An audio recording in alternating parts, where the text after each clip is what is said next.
that anything that you're more important than anybody else. And there are certain people who feel they're more important than a pastor. There are certain people who feel they're more important than leadership just because you have gifts and certain abilities within the house of God. Let me tell you something. You're not.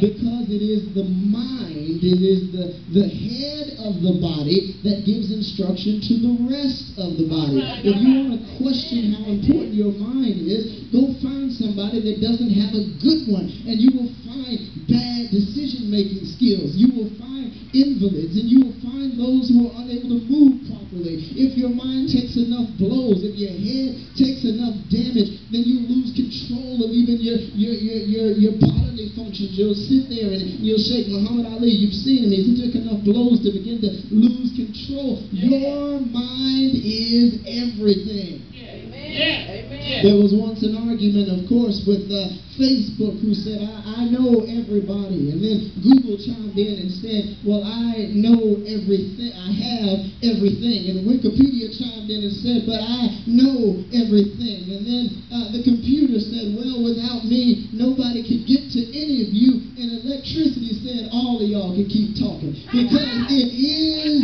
the mind. My Lord. Amen. It's the mind. Look at your neighbor, say, it's the mind. Okay, so if we understand that how important our mind is to the rest of the facets of our life, which I could teach a whole class on how important it is for spiritual, physical, and mental and emotional function, I'll leave it to say that it is the most important asset of your life, which is why they say a mind is a terrible thing to waste, because once you've wasted a mind, you have wasted a life. That is everything. Okay, it carries on all that you are. So when we understand how important that is, we've got to understand how important it is for that mind to be on the right track in order for us to get where we need to get. So when we start to look around the church and wonder why everybody is the way they are, the answer is their mind might not be right. Come on now. Look at your neighbor and ask him, is your mind right? Like now, some of y'all are probably thinking about the fried chicken you're going to have when you get out of here. Your mind ain't right. Some of y'all are probably thinking how you really wanted them shoes that you saw at the store yesterday, but you didn't get them because and your mind ain't quite together. Yes, my Lord. And we have to understand that if we are going to advance in the kingdom of God, we have got to gain control of our mind. We've got to gain control of the process of thought. We've got to gain control of how we do things through that nerve center, so that way it will affect every other aspect of our lives. Look at your neighbor say, you need to change your mind. You need to change your mind. So the Apostle Paul writes to the church of Rome, and he says, I beg you, brethren, by the mercy of God. It's because it's because of His mercy that I can even make this kind of request to you, because you couldn't do it on your own anyway. By the mercies of God, I beg you that you present your bodies a living sacrifice, holy and acceptable unto God. Boy, I wish I had to, because I really worked that part. But I'm going to just pick a nugget out of it this morning. The first thing I wonder is, if the mind is so important, why did Paul talk about the body first? That's right. He doesn't mention the mind until verse 2. That's right. He says that be not conformed to the world, but be ye transformed by the renewing of your mind. Why wasn't that the first thing he said? All right now. All right. I asked God that last night, and God gave me a very peculiar answer. He said, it is because while the mind is the nerve center, your body is the showcase to the world. Come on now. While your mind is the center, it is the behind the scenes, it is the thing that will not make the front stand, but in this world, I'm the one that knows your mind. It is the people that know your body. Oh, Lord, have mercy. I'm the one that sees into the hearts of men. I can tell whether you're really wicked or whether you're really righteous, but it is your body that everyone else will get the impression about. So in order to be whole in spirit and in truth, I need you to present your body a living sacrifice. Look at your neighbor, say, present your body. Present your body. Yes, I'm talking about your fingers. I'm talking about your toes. I'm talking about walking in the right place. I'm talking about holding on to the right stuff. I'm talking about looking at the right thing, trying to shine out the right stuff that you'll hear. Present your body a living sacrifice, holy and acceptable unto God, which is your reasonable service. This is exactly what you are supposed to be doing. Amen. Amen. Look at verse 2. He says, be not conformed to the world, though, but be ye transformed. Now, I wouldn't have to be transformed if I didn't already have conformed to the world. That's right. We must recognize first that we are already in the wrong mindset. That's right. That's In right. order for us to realize we need a change, we got to realize we're wrong. That's right. Amen. Help us, And Lord. we got to understand that we were all born in sin and shapen in iniquity, and thus it is necessary for us to advance in the kingdom. We got to first understand we are wrong. Amen. Look at your neighbor and say, you might be wrong. Might be wrong. Yes, Lord. Help us. If we can understand that first, then we can begin to understand that we can start fixing things. If we understand that how we approach problems and deal with issues, if we are already predispositioned to be out of order in our thinking. Yeah. Yeah. Because we are conformed to the world, and how the world deals with things is not the way God deals with things. Amen. Look at your neighbor and say, there's two different things.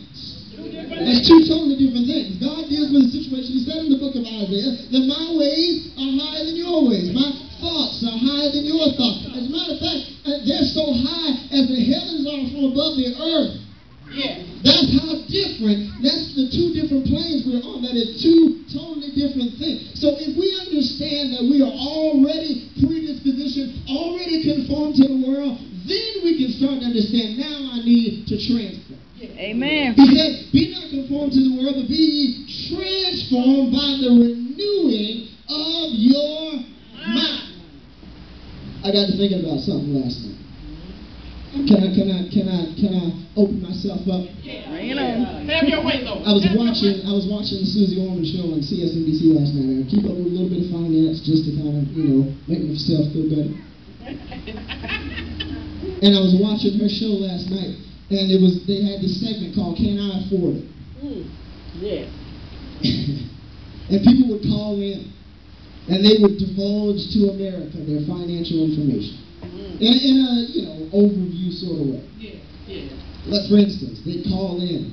First thing they would say, I'd like to buy a new Chevy Camaro, $36,000.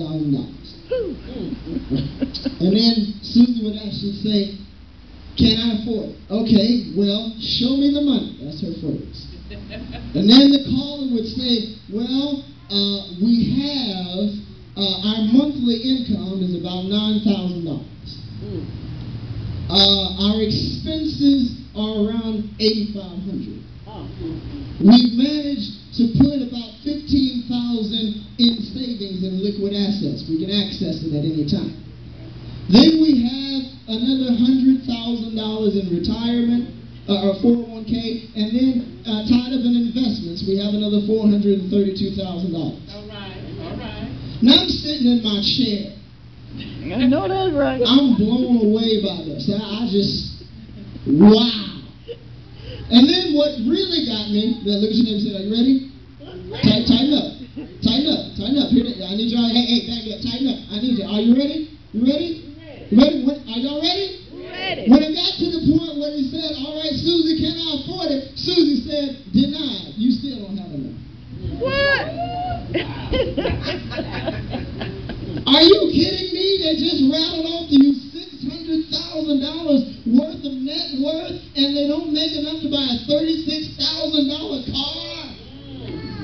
I couldn't perceive it. I couldn't understand it. I said they could take out what they got in savings alone and buy the car. Why don't they have enough? My mind, I couldn't. Let me tell you something. $60,000 in savings and you can't buy a $40,000 car. I couldn't understand it. I couldn't perceive it. $9,000 a month. I couldn't understand it. And God said to me right in that moment, this is how I got this word for you, Lord. He said, you need to change your mind. Change your mind. All right. So as a man thinketh, Yeah. so is he. I'm about to give you something you ought to pay me for right here. Sometimes we can allow what we see to control what we think. Instead of allowing what we think to control what we see. Oh, I wish I had about 5 people right there that understood what I was saying. Because if you can change your mind to think it, to perceive it, to conceive it, then it goes from a precept to a concept. And when it's a concept, you start talking about it. And when you start talking about it, you got to understand that the power of life and death is in the power of your tongue. And then when you start talking about it, you decide you need to write it down. So you'll write the vision and make it plain so that they can see it and run with it. And then you'll start to put yourself on track to a whole new reality, all because you started thinking it by transforming your mind. Look at 2 people say you need to change your mind. You got to change your mind. Come on, find somebody else. Tell them you got to change your mind. You have to change your mind. If you're going to get there, you got to change your mind. Yeah. I realized last night, I've talked all these years about being rich, and I still absolutely, undeniably know it's going to happen. Yes, Lord. Amen. Without question. Amen. I'm going to have so much money, I won't know what to do with it all. I'm a simple man. Amen. $1 million will do me good. Amen. That's right. Me too. I want to know what to do with the other 9 if I won 10. I'm just telling you, I'm good with $1 million. I'm good. I'm good. I'm good with 100,000. Hey, I'll live the rest of my life. I'll never work a day in my life with $100,000. I just need one good blessing. Anybody ever said that to God? God, you bless me one good time, I'll be all right. One good time. Come on, God, just $250,000 one time. I can't tell you how many times I've seen these people on TV with all this stupid stuff. And I say, God, they don't know how to spend that money. You need to send it on over here so I can show them. But the only thing I'm going to do is switch from Walmart to Target. I ain't going to give any for nothing. Give it to me one time. I'll show you how to spend it. But God showed me last night. He said, you're still not ready for it. Because you got to change your thinking. There's a whole world out there of interest, law, perpetuity, and everything else that ties itself to what you have. And if you are not wise with it, you'll lose it anyway. Amen. God told me something so hard last night. He said, your mindset is where it is now. If I blessed you, in 5 years, you'd be right back where you are today. Amen. Because without you changing your mind, time will meet your mentality and bring you back to where you started. Amen. I realized then I'm not happy until I've spent all the money. Well, my Lord. I realize that when I get a little extra, I say, oh, let's go out to eat, as opposed to how can I make this money work for me? Yeah. Am I in the house this morning? I realized that when I got my tax check, now one debt got paid. All right now. You better tell it. I went out and got new shoes and went out and got new this and new that. I'm not ready for the riches. Come on now. Tell it. Because I have not learned how to take what we have and be wise with it. And I want to tell you a secret. God won't bless you with more until you're faithful with the little. Amen. Hallelujah. Yeah. I got to get out of here. I got another service to go to. All I want to tell you is what you need to change your mind. Amen. I can't give you no more. Y'all will throw me out. Oh. What I gave you was good. Amen. You need to change your way of thinking about things. Because the moment you do, you'll start, a whole new world open to you. You'll start thinking like somebody that has it. You'll start thinking, how can I make this work for me? How can we get on a budget? I couldn't believe it. She told that guy last night. $36,000. You don't make enough. He's got more than enough. What are you talking about? He don't make enough. I said, no. And she explained it. She said, no, because if you hold on to that money, what you understand is in 5 years that money will work for you. And you set up your interest based on your retirement with what you have. Call your company, ask them to raise your contribution to 6%, make sure that your company matches it. In 5 years, you pull that out, you put that into another interest-bearing CD, all right, which is going to have about 2-3%. They won't diminish past that. And in 8 years, you take out what you earned in interest only, that month interest. Somebody else gave you that money. You pull that out and you buy what you want. You'll have $50,000 then to buy whatever car you want. And then you can buy whatever current year model that is. And you never lost a dime. If you can learn how to put back what you want now, then somebody else will pay for your car. Hallelujah. Teach it. Jesus. My mind was blown. The thing that's killing most of us, we're not patient. We're not seeking wisdom. We understand money from a poor perspective. Yes. Not from a rich one. Yes. Rich people got where they are because they cheat. Yeah. You saying it? They got where they are because other people manage their funds and their spending, and sometimes they have to put back the things that they wanted. Yeah. I want to get us to a mindset where we stop appearing to be blessed and we really are blessed. I'm not talking about wearing a new leather jacket in a trailer park. I'm talking about really being blessed. You don't owe anybody a dime. You don't owe a hospital bill. You don't owe anything with your Social Security tied to it is paid. Yeah. Change your mind. Look to your neighbor and say, change your mind. Change your mind. And you'll start to change your world. Stand to your feet, I'm through. My God. Thank you, Lord. Thank you, Jesus. Glory to God.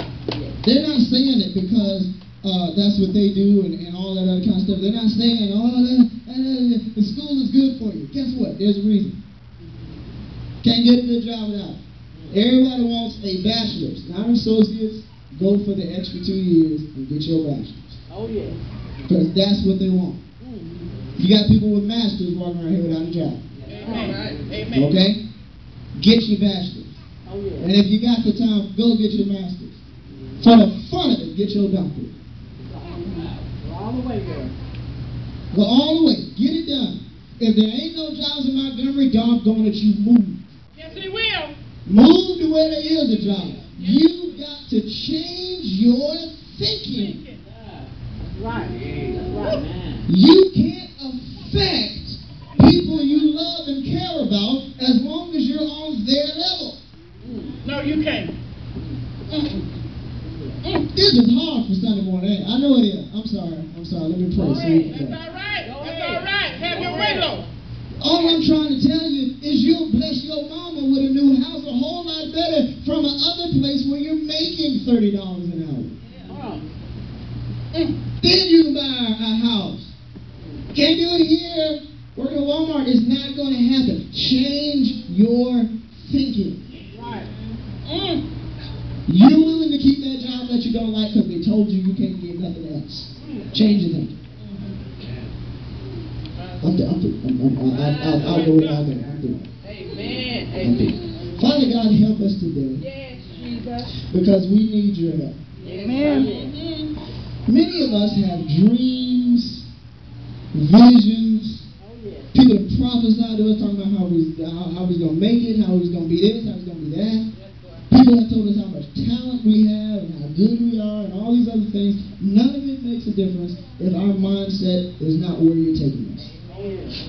Help us to change our minds, man. Yes. Renew our minds to start understanding new things, opening our minds to new possibilities, to new concepts.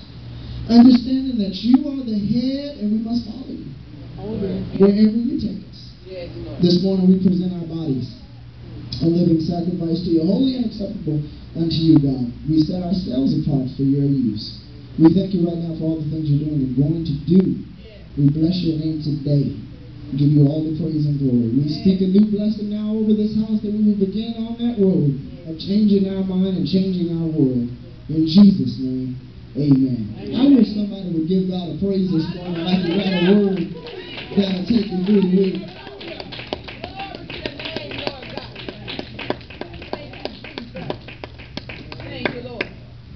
So the church is open. Amen. Amen. Is there anyone who does not have a church home And mercy, Lord. would like to join Greater Destiny Worship Center? Oh, Glad to have you. Amen. Amen. Let's get ready for our tithes and offering. Deacons.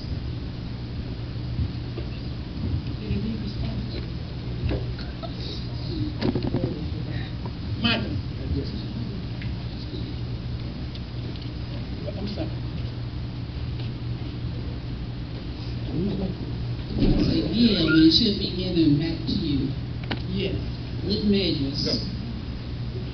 Pressed down, shaken together, and running over. You'll have man to give into your bosom. The Bible said God loves a cheerful giver. Amen. Yes.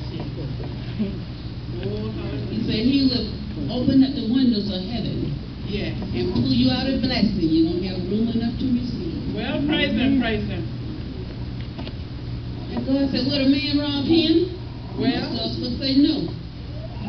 But he said, yet you've robbed me of your tithes and offering. Hallelujah. That he loves a cheerful giver. Yes. So don't be grudging your giving. Oh, yes. Father God, we thank you for this offering today. We pray that it will be used to build up your kingdom, Father God. But we bless everybody who gave, Father God, according to your will. In Jesus' name, amen. Amen. Is there an announcement? Deacons and Boy, is there an announcement? Good morning, church. Good morning. The Pastor's Appreciation Day will be October the 6th at 3 o'clock. And I don't know who the guest minister or guest speaker is going to be. We will try to get up a Roman sale for the 12th of next month. So I would like to meet with the ladies of the church to see what do they have to sell in the Roman sale. Also, we would like to have a fish fry, if everybody can commit to that. And it will be given October 6th, 6 a.m. in the morning at Just Braves on Fairview Avenue, a Deacon Board shop. Thank you. Okay, it'll be October 12th at 6 a.m. to be started at 6 a.m. In the morning. Yes, in the morning. I mean, you gotta get up, go to bed early so you'll be able to get up. Come out here on Fairview where Mr. Boyd beauty shop is. Across from Church Chicken. That's where we're gonna have a Roman sale. Anybody having their old clothes or something, nice and clean, bring the old clothes for sale. Put a tag on them, see how much they're gonna cost. Amen. And the birthdays this week, or this month. I have one Thursday, coming up Thursday. Happy birthday. Also, my daughter Stephanie's birthday will be on the 25th of this month, and Stephanie will be 45 years old. She's not 45. Girl, she's about She 30. look good for 45 though. Hey, she's 45. Remember, your age got a 12 years on it too. Stephanie, your mama said you'll be 45. And some folks gonna believe that forever. How old you be? 31? 31. Mr. Lord, you got anything to say? We're just working on the air. And the other that went out and try to get somebody over here today. You do know about who that is? You do? We've been working on it. We don't see no success. We tried. Amen. today have anything else to say? Say happy birthday. Any anniversary this month, this week? No anniversaries? Well, we can say happy birthday to our elder here.